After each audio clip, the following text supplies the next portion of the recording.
Salut tout le monde, c'est Mozart, en gros, la nuit. M. D. Et Google a fait des résultats corrects, mais pas dans les attentes du marché, et ils ont chuté de 8 à 9%. Tous ceux que le Nasdaq a entraînés avec lui, qui l'ont entraîné avec lui et en général. Eh bien, tous ces actifs technologiques, y compris la crypto, bref, le reste de l'ingin. 3. La position a été clôturée à zéro perte à 97 300 $, et on a pris presque 5% sur 2/3 de la position. Étant donné que c'est du X2, on multiplie par 2, donc on a retiré plus de 9%. C'est bien. J'espère que vous comprenez pourquoi j'ai fait ça. Parce que ce genre de rebond, en général, les bougies, se produisent avec un retest. Une partie de cette bougie avant de continuer à monter. J'ai voulu prendre rapidement mes bénéfices. Voilà, 100 à 1650. J'ai clôturé 2/3, le reste a été sorti à zéro perte. Et maintenant? Alors, regardez, à quoi ça ressemble maintenant? Cette situation avec le Bitcoin sur un graphique de 4 heures, on a cette ligne de support diagonale, un petit truc comme ça, 1, 2, 3, un canal. Avec un faux breakout, comme ça arrive dans l'histoire, pas toujours, mais plus souvent, statistiquement, dans environ 70 à 75 à 80% des cas, parfois même jusqu'à 80%. Donc, on a un faux breakout, un retour, une consolidation. Et ensuite, ça remonte.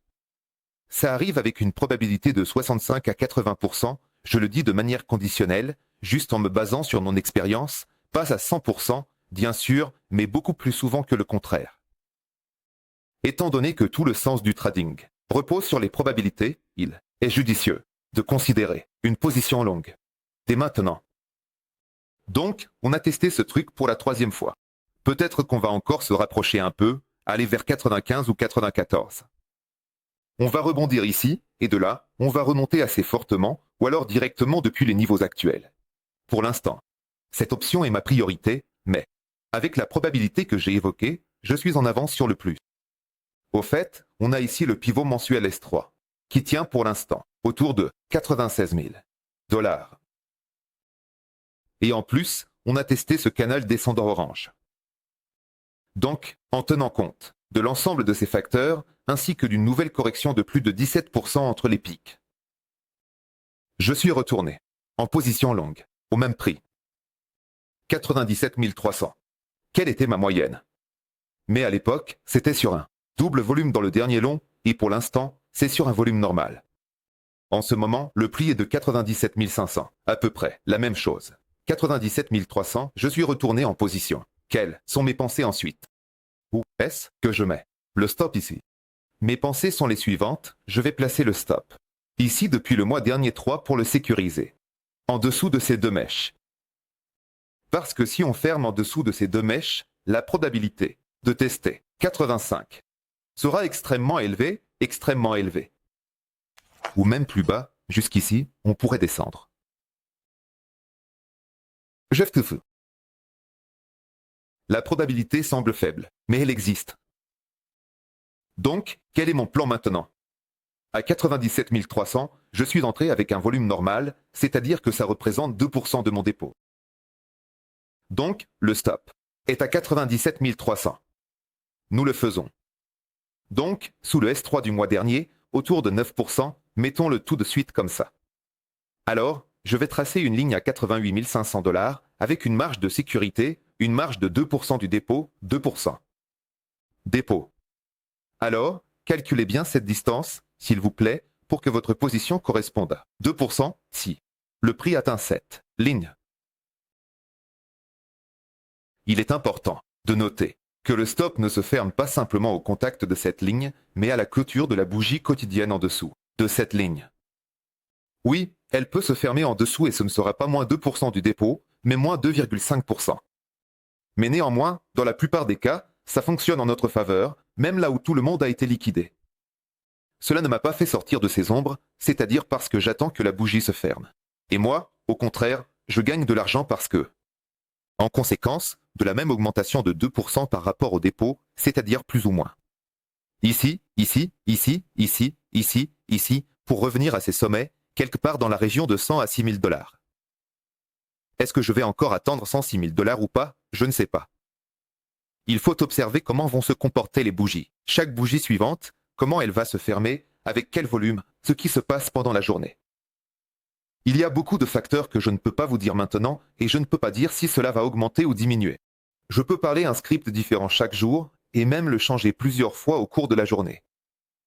Parce que cette notation, et ici il n'y a aucune certitude, une certaine part de probabilité, si on ne parle pas d'investissement, on parle purement de commerce, et maintenant ça continue comme ça.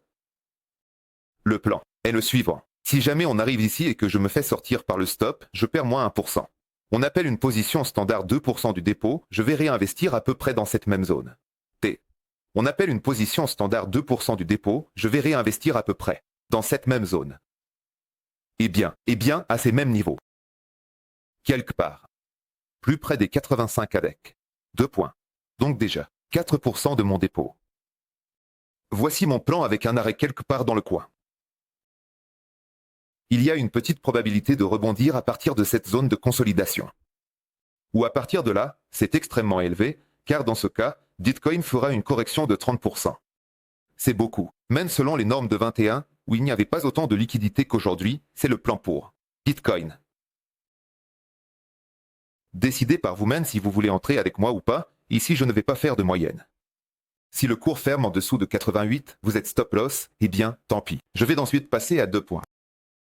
Le plan global reste quand même à la hausse, c'est une zone de consolidation qui, selon moi, pourrait encore toucher une fois. Voici ce mouvement vert, et encore une fois, le canal descendant orange. Je ne sais pas s'il touchera à nouveau la limite inférieure du canal blanc, c'est peu probable. Parce qu'en gros, on a déjà presque touché ici. Et couvrir cette bougie sur un tel volume maintenant pour le marché serait un désastre, c'est-à-dire que si nous la couvrons, nous irons. Ici, très probablement. Eh bien, c'est une consolidation dans le cadre du mât du drapeau, donc ce que j'attends ici après la consolidation, c'est d'où va sortir le mouvement, par exemple, d'ici vers la hauteur de ce mât, et ce sera le dernier bal de la hausse avant une correction plus profonde. Pour l'instant, c'est mon plan, je le répète, basé sur ce que j'ai observé. Mon expérience de trading et ce que j'ai vu sur les marchés, ainsi que sur mon système de trading. Bien sûr, en plus de cela, le ratio des ventes par les détenteurs à long terme dans la fenêtre de 15 jours se situe dans les limites de la ligne moyenne classique. Un peu, et pas trop, c'est le standard de base qui signale sur les marchés haussiers. Dans une phase de consolidation. Et dans une phase de consolidation normale, où il n'y a ni vente dominante, ni achat dominant, le premier indice à regarder, ce sont les stablecoins qui sont actuellement présents sur les échanges. Il est jusqu'à la frappe. Ces histogrammes avec des barres vertes sont en baisse, mais ils restent positifs. Si on regarde juste cette ligne, elle est en train de monter. C'est le nombre total de stablecoins sur toutes les bourses, donc il y a une demande pour eux, c'est-à-dire que quelqu'un en a besoin, que quelqu'un achète de la crypto pendant les baisses actuelles aux niveaux actuels. C'est aussi un plus, d'ailleurs. Ce que j'ai montré dans la dernière vidéo, pourquoi j'ai renforcé ma position chez nous. Le prix moyen d'achat de la base.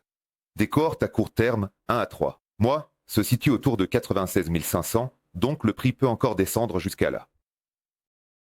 Avant-hier, on a rebondi vigoureusement à partir de là, donc pourquoi je regarde toujours cette ligne. Dans le cadre des tendances à long terme, c'est un support très solide.